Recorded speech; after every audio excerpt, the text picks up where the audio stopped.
Good morning everybody, it's Jude Lennon here with Little Lamb Tales and of course Lammy. We hope you are well this morning. It's another beautiful sunny day, the sun is shining, the sky is blue and it's Friday, and if like me you've just done Joe Wicks's PE with Joe's fancy dress, you'll be quite tired, so there we go. Now you may notice that our guest today, we've got a penguin, and that's because tomorrow it is World Penguin Day, so I thought that today all of our stories would be about penguins. So do you want to give our little penguin away? There you are, he's waving his little flipper to you. There you go there, and keep an eye on us through the story. Now then, we are going to start with our song as per usual, so if you know it, great, get ready to join in. If you've never seen this before, don't worry, the song is really easy. So easy that even grown-ups, teachers, everyone can join in. It goes like this. Hello everyone, how are you? Hello everyone, how are you? Hello everyone, how are you? How are you today? If you're feeling okay, give Lammy a wave. Hi. If you're feeling pretty good and ready for some stories, let's see your thumbs. If you want to find out what's in the story bag today, shrug your shoulders and give yourselves a pat on the back. Fantastic. Okay, here we go, Lammy. Let's see which story's coming out first. Oh, a toilet roll. You're probably thinking, what on earth's that got to do with the story?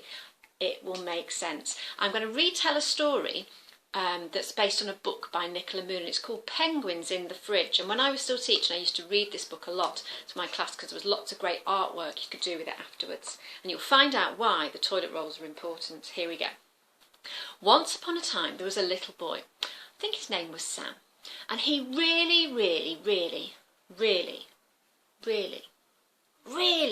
wanted a pet. So he went to his mum and he said, "Mum, could we have a dog?" "Oh, no," she said. "We're far too busy. We've not got enough time." So he went to his dad. "Dad, could we have a pet?" "No, absolutely not. We've not got enough room in the house to have a pet. No."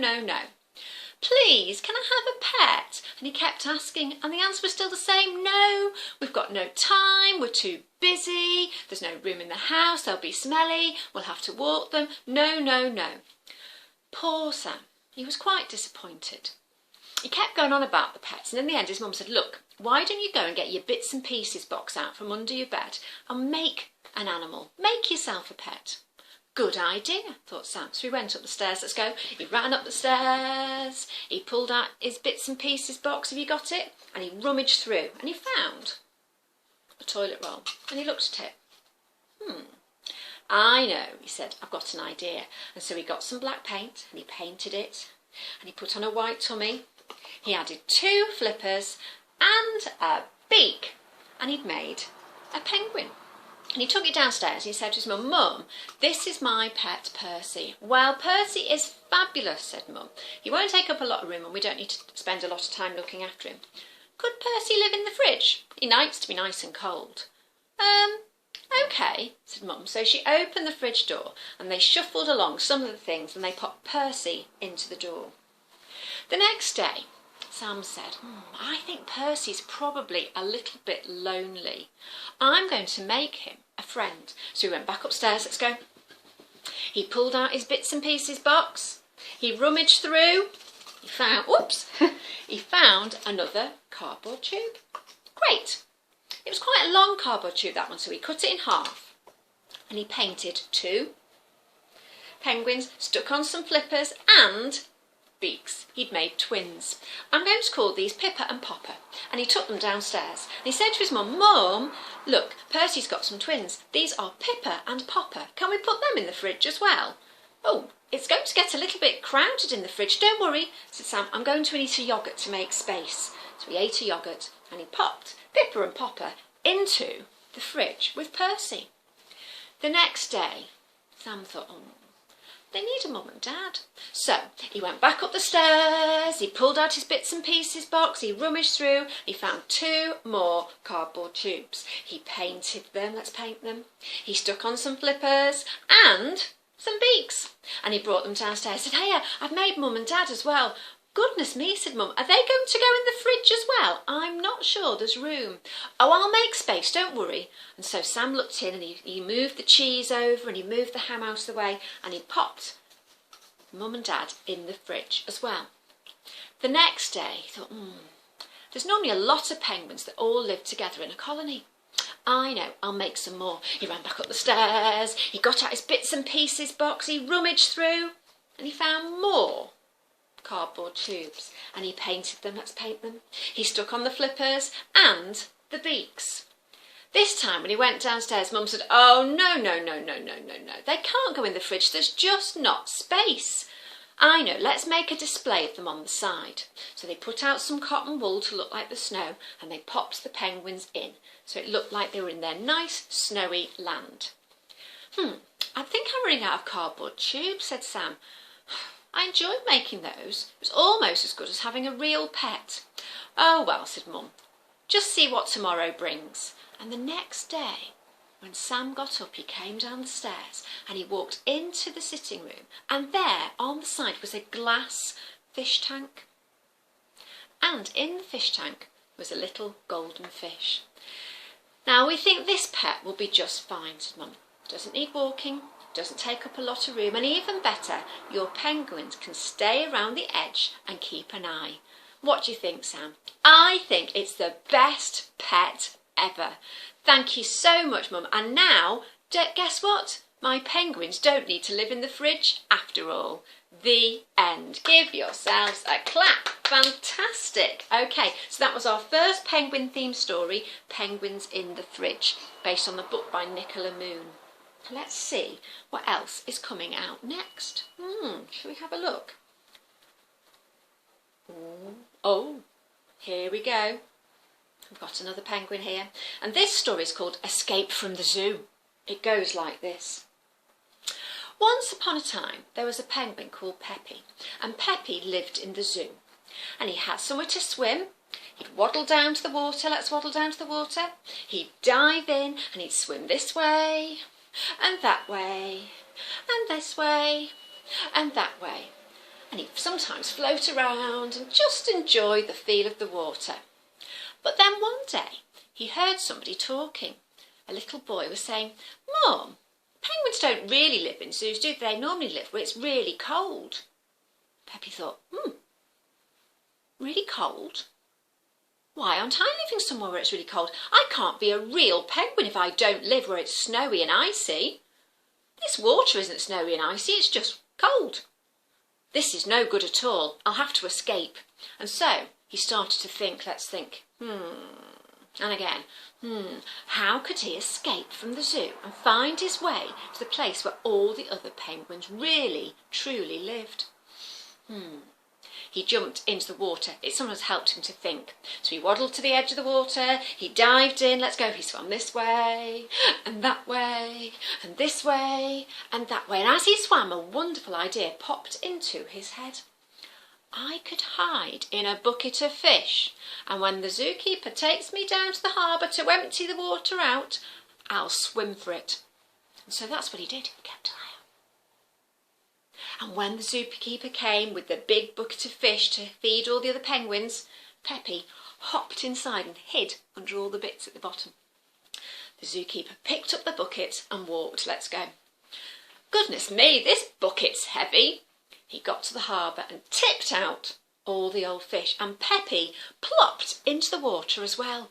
Yippee! I'm free, he said, and off he set. He swam and swam and swam and swam, and eventually a great big ship sailed past and said, What are you doing here, penguin? I'm trying to get where all the other penguins live. It needs to be icy and cold. We know what you mean. Come on, hop on board and we'll take you. And so the penguin hopped on board the ship and off it sailed. It sailed this way and out to sea until the water got colder and colder and the air got colder and colder. And Peppy thought, oh, this feels good on my skin. And then all of a sudden lots of icebergs appeared and lots of snowy formations. "We're nearly there," said the captain. "Not long now. We'll stop here and you can hop out and then you can waddle and swim and make your way to the colony." "Sounds great. Thanks ever so much for the lift. Are you ready?" said the captain. 3, 2, 1, jump! And Peppy jumped into the water. Ooh, it was cold, but it felt good. And he swam and he swam and he swam until he got to the iceberg. And he managed to, 1, 2, 3, jump out of the iceberg and onto the land. And he waddled, let's go. He waddled and he waddled and he waddled and he waddled. And when he got tired of waddling, he slipped on his tummy, slip, and he slipped and he slipped and he slipped, and then he waddled and he waddled and he waddled and he waddled and he slipped and he slopped and he slipped and he slopped, until eventually he saw in the distance a massive iceberg full of lots and lots and lots of penguins. And he saw them. He called out, "Hi, any room for me? Can I come and join you?" "Where have you come from?" said the penguins. "We've not seen you before." "No, I escaped from the zoo." "A zoo? What's a zoo?" "I'll tell you about it another time," said Peppy. "Can I stay here with you?" "Well, there's plenty of space, I suppose so. You'll have to make your own place, though." "No problem," said Peppy. "I'm good at doing that." And so Peppy soon mingled in with the rest of the colony, and he settled in right away. And you know what? Although he missed his friends in the zoo, he felt happy that he found his way back to the place where he truly belonged. The end. Give yourselves a clap. Fantastic. Well done. So we've had 2 penguin stories so far, 2 very different penguin stories. And now we've got one more. What's going to come out of the bag today? Oh, Lammy's put his head in. Don't go in the bag, Lammy. Here we go. Right then. We've got a fish. And this is called Fish for Supper. It goes like this. Once upon a time, there was a whole group of penguins. Some of them were very friendly. Some of them not so much. They would fight over the fish. They all wanted to eat the fish for supper, and so there were sometimes big arguments. One half of the iceberg all worked together. They were called the peps. The other side of the iceberg, they worked together. They were called the pips. The peps and the pips did not get on. The peps always wanted the pips' fish, and the pips always wanted the peps' fish. They hadn't worked out. They should just share and work together like we would. Never mind. And so one day, the chief of the pips woke up and he said, "Right, we're going fishing today. Bring back as much as you can, everybody." And so the penguins set off. You ready? They waddled and waddled and waddled and waddled and waddled and then dived into the water. Down into the water. Are you moving your arms like you're diving? Until they caught the fish and brought them back up onto the land. And by the end of the day, they had a really big pile of fish. Perfect fish for supper. But what they didn't realise was the peps had a plan. And while the pips were busy saying, "Yeah, we got the fish, we're having fish for supper," and they're having a celebration and a bit of a dance and a wobble around, the pips came along. They came up quietly. They slid on their tummies. Let's slide.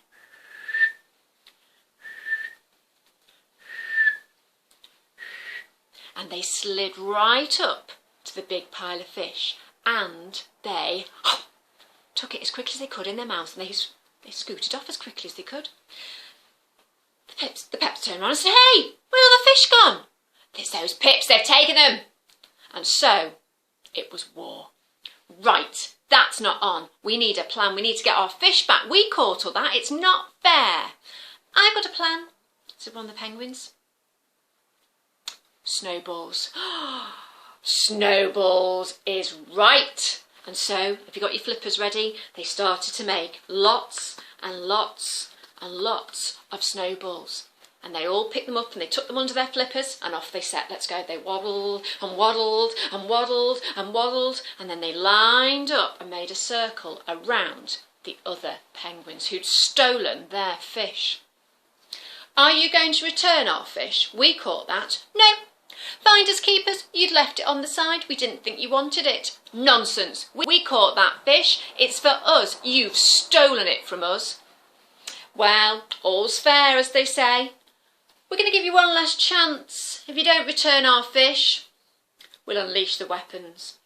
Do your worst. And so the penguins got their snowballs out from under their flippers and flew them. Can you throw them? And threw them and threw them. Ow! Oh! Ow! The snowballs hit the penguins on their beaks, on their heads, on their flippers. Ow! Okay, we give in, we give in, we give in. We'll give you the fish back. We're sorry, we didn't mean to take it. Look, I've been thinking, said the lead with the pips. This is a bit ridiculous. We do this all the time. You go fishing, we try and steal your fish. We go fishing, you try and steal our fish. Wouldn't it be better if we just worked together as one big team? I see what you mean. Do you think it would work? Well, I think it's got to be worth a try, don't you? All right, we'll try it. And so the next day, they made up a team. And so they all worked together. They waddled down to the water together. They dived into the water together and they caught the fish together. And you know what? They caught more fish than they'd ever caught before. Nobody went hungry. Nobody fell out. And everyone was much, much happier. I think from now on, if we want fish for supper, we work as a team. And ever since then, that's exactly what they've done. No more fighting, no more falling out, all from teamwork. The end. Give yourselves a clap. Fantastic. Well done, everybody. Right, thank you. Well, we hope you enjoyed our penguin stories this morning. As I said, tomorrow is World Penguin Day. So if you've got a penguin, you might want to get them out and maybe play with them, make up a story. Every day I have a guardian of the rainbow that goes in my window. So tomorrow I'm going to put my little penguin in the window to guard over our rainbow tomorrow. So that's what I'm going to be doing for World Penguin Day. You might want to watch some of the other films. I know David Attenborough has done a lot of things about penguins, so you might want to tune in and watch those as well. Right, we hope you have a lovely, lovely weekend. We're back next Monday at 10 o'clock with more stories. And also next week we're taking part in the Wrexham Carnival of Words as well, which is going online this year. Normally we'd be doing a special outdoor walking story event, but obviously we haven't been able to this year, so we're going online instead. So on Monday, 10 o'clock, usual place here for stories, and we're going all around the world next week, so that'll be fun. And then at 2 o'clock in the afternoon on the Wrexham Carnival of Words page, I'm going to be doing some Welsh folk tales and legends, so you're very welcome to tune in for that as well. Right then, Lammy, let's do our goodbye song. Here we go. Goodbye everyone, nice to see you. Goodbye everyone, nice to see you. Goodbye everyone, nice to see you. Nice to see you today. Give yourselves a round of applause. Give yourself a flip a wobble. And a fan-dabby-dozy. Well done everybody. Lovely to see you. Stay safe and we'll see you next week. Bye bye.